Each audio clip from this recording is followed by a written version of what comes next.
Good morning, everyone. Thanks for joining us. It is 7 o'clock. I'm Tracey McCain. I'm Caitlin Nuclo. You're watching Eyewitness News here on the Wax, and we do have a lot to talk about today, several big stories. But first, we do want to get you ready to get out the door. We'll say hello to meteorologist Scot Haney, get the details on that first alert forecast. Hey, Scott. Hey, guys. Good morning. Good morning. Just want to pass along coastal flood advisory. This is for lower Fairfield County. It's not too much of a big deal, about a foot above inundation due to the fact the water is getting pushed into the Long Island Sound.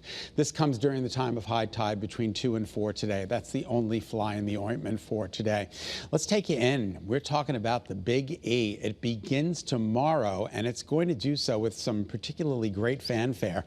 In terms of the forecast, it's looking absolutely lovely today and absolutely lovely tomorrow for the Big E. This is an exceptional forecast. All right, satellite and radar confirms we are dry and cloud-free, but we do have that fog out there.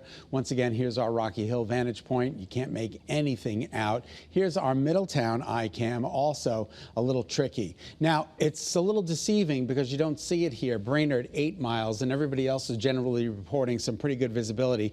But right here in this shaded area of white, we do have a little bit of that fog, and it's particularly tough here in Rocky Hill, so budget in a little bit of extra travel time. Remember, high beams don't help in fog. You got to keep those low beams on so we can see you. Temperatures out there this morning, upper 40s. We got a three-way tie going, 47 in Salisbury, Torrington, Waterbury. A little bit cooler than average. Typical overnight low is 56, so we are cooler than this morning, cooler than yesterday morning, and also cooler than average. And kids, you will be outside for recess during the day today with abundant sunny skies and temperatures approaching the 80-degree mark.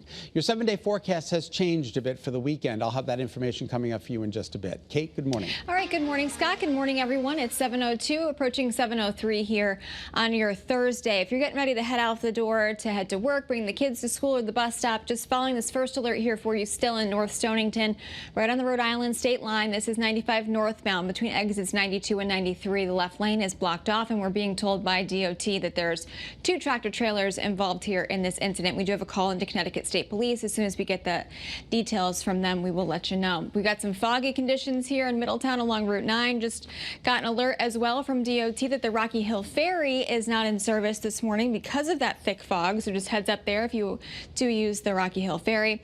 A live look outside in Plainville along Route 72. Here's a live look outside in Windsor, right on the Windsor Locks line by the Bradley Connector. And in Meriden along 691, we see a lot of daytime construction through that stretch. That daytime road work picks up between about 8:30 and 9 o'clock, and your drive time's looking pretty typical for this time of morning. That's a check at your Connecticut Chevy First Alert traffic report driven by your Connecticut Chevy dealers. All right, turning to one of our top stories this morning. Right now, the search is on for the suspect who shot and killed conservative activist Charlie Kirk. He was speaking at a college in Utah when he was hit by one gunshot and then later died at the hospital. Video from the scene here, take a look. It shows how chaotic it was after that shooting, with thousands of people who were in attendance running for their lives. Utah's governor called it a politically motivated assassination. Police say 2 people of interest are now released from custody after officers concluded they were not connected to the shooting. Kirk founded Turning Point USA, an organization for young conservatives. And 4 universities here in Connecticut have chapters of Turning Point USA. Your reporter Taylor Knight live in our studio this morning with some reaction from those folks. Taylor. Well, members of Central's chapter say that they'll be wearing red today in Kirk's honor. One of Turning Point's focuses is to have open conversations and political debate, which is what Kirk was doing when he was shot and killed. James Warner is one of the dozen students involved in Turning Point USA's chapter at Central. He says that he started watching Kirk's videos online a few years ago. He says he doesn't agree with all of Kirk's views, but he was intrigued by the way Kirk approached politics. He speaks to people that disagree with him, specifically to have a conversation. He's not doing it to, be combative. He's not doing it to be argumentative. He's doing it to have a conversation. The other universities around the state that have Turning Point USA chapters include Sacred Heart, University of St. Joseph, and UConn. Your reporter live in studio this morning, Taylor Knight, Channel 3 Eyewitness News. All right, Taylor, thank you. And Kirk visited UConn back in 2019. This is some video here from him on the campus there, along with conservative commentator and author Candace Owens. He was met with both supporters and protesters during his visit. Well, Kirk was a husband and a father of 2 young children. He was heavily involved in politics. This morning, we're hearing from both parties in our state speaking out against the attack. House Republican leader Vincent Candelaria says Kirk worked tirelessly to change hearts and minds through words and ideas, and says his assassination is shocking, depressing, and deeply frightening. Governor Ned Lamont, a Democrat, says political violence of any kind has no place in our country and is never acceptable. He offered prayers for Kirk's family. You can stay with us here on the air and online throughout the day for updates as we continue to follow this developing story.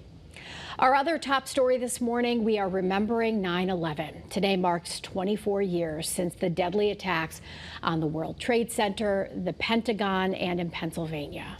As most Americans watched in shock, first responders in our state immediately rushed down to help. Your reporter Roger Susanin is sharing one of those personal stories. You know, most of the students that Lieutenant Richard Anderson protects here at Southern Connecticut State University as a police officer were not even born on 9/11. But today and every day, he does his part to make sure that everyone learns about and remembers a date and a time he can never forget. 24 years ago, when our world changed, Lieutenant Anderson, who was a Milford police officer back then, recoiled in horror and then immediately went towards the deaths and the danger. Anderson and 9 fellow Milford police officers were deployed to New York City and spent 6 days helping out just steps away from Ground Zero. He's proud of the role he played, but his priority today and every day is helping make sure that everyone honors and remembers the heroes that we lost on 9/11. And that's what I don't want people to forget is, the firemen, rescue personnel, police, and civilians who went into the building, to help people, and a lot of them didn't make it out, and they would do it again. I guarantee it. There's not a cop that I know or a fireman I know that wouldn't go into those buildings. And another current SCSU police officer, Deputy Chief Ken Ron, also was deployed to New York City immediately after 9/11. He too was a Milford police officer. Both men say they hope to be able to speak about the tragedy with students, a time, of course, and a date that none of us can ever forget. Reporting in New Haven, I'm your reporter Roger Susanin, Channel 3 Eyewitness News. Well, today events will be held around our state to honor the victims of those devastating terrorist attacks and the first responders who jumped into action to save lives. Here are a few of them. In Derby, the fire department is hosting a memorial ceremony starting at 6 o'clock tonight.